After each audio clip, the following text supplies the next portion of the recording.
What's up, everybody? I'm Andy. I do director of digital media stuff for Warchant.com. That over there, man, that guy's the managing editor of Warchant.com, the ultimate symbol of sports. It's Irish O'Fell.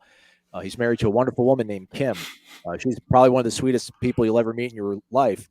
And instead of taking her out on a nice, proper Friday night date, Ira's checking everything out when it comes to Florida State because he cares about you folks at home, and he's found some news for us to report.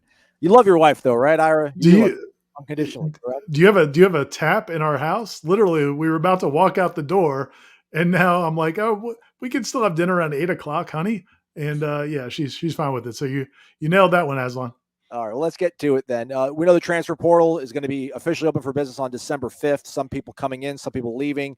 We don't know the destination for Shambre Jackson, but you were able to confirm here on Friday night, Ira, that you didn't see his name on the roster, and that means that he's no longer with the program, it seems, at this point. Yeah, and I confirmed it with a spokesperson at FSU who said that he's no longer on the roster. And that they don't come back when they're no longer on the roster. Generally, that means they're not coming back. So, Shambre Jackson was one of the, for people that don't remember, because he hasn't played much in games. He was one of the top signees in the 2021 recruiting class. 4-star recruit out of Orlando. I think you and Michael went down and did a video profile on him. Well, no, thankfully, we only thought worthy of one person, and we just sent Michael. Okay, that was he's no longer with the team. But yeah, so Shambre was pretty highly touted coming out. Had a high school 4-star prospect, and just never really made a dent here. He played a lot. I think as a defensive end in high school. Was the plan was he was a tweener. He was going to bulk up and become a defensive tackle, and he's worked at defensive tackle. But he had been pretty far down on the depth chart for most of this year. He was on the scout team.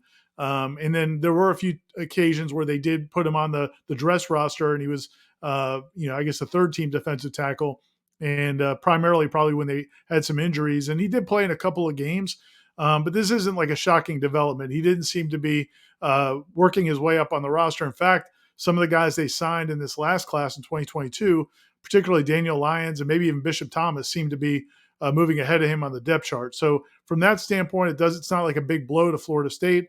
And I think a lot of people know that in this age of the transfer portal, if you're not playing or if you don't have great prospects of playing, it's not it's not uncommon for them to look for greener pastures. Whether or not he was helped out the door or not, we don't know for sure. But he won't be at Florida State. Yeah, it's one of those things where we were always so impatient when it came to recruits, and then we were told by some coaching staff, "Hey, man, the kid's only been here for a year or two. Give him some time to develop." But maybe sometimes their own clock tells them that they need to go maybe elsewhere and try to figure things out, get a fresh kind of scenery.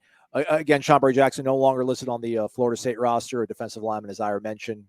Probably try to play end, but obviously could not find a way to work into the interior, find a footing here. December 5th, again, people can start officially, I guess, announcing their intentions and their endeavors and going to new programs, Ira. But before December 5th arrives, what else do we got cooking over at warchant.com when it comes to player personnel, talent acquisition, things of that nature? Yeah, so FBS players can officially enter the portal on Monday, but some guys have already announced that they're going to go in the portal. So the schools can't recruit those players yet. They can't have conversations, but they are doing the due diligence. They've already started researching a lot of players who are in the portal that they're looking at. But the big question is, how many guys is Florida State going to go after in the portal? Michael Langston, our recruiting analyst, actually has a piece up that we just posted right before this news on Friday, kind of talking about what we're hearing Florida State's going to be doing in the portal, how selective they're going to be at certain positions, what positions are bigger areas of need than others in the portal.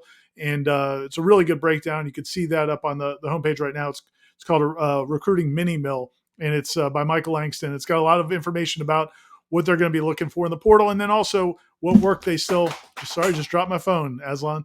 What work that they're going to be looking to or what players are going to be looking at to finish out the high school signing class. So that's up there. And Corey wrote a column earlier today about Florida State looking to really prove that the work that they're doing in the high school, developing high school talent, it's not just transfer. What do you call it? The Portal Express. Nice. Clever that guy.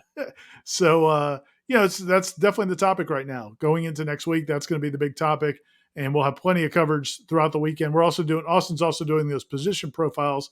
You see right above that on the site, the offensive line breakdown, looking at the scholarship breakdowns at every position and where they have room to fill.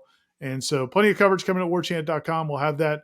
And obviously Monday, it's going to be a bonanza as players around the country are entering the transfer portal.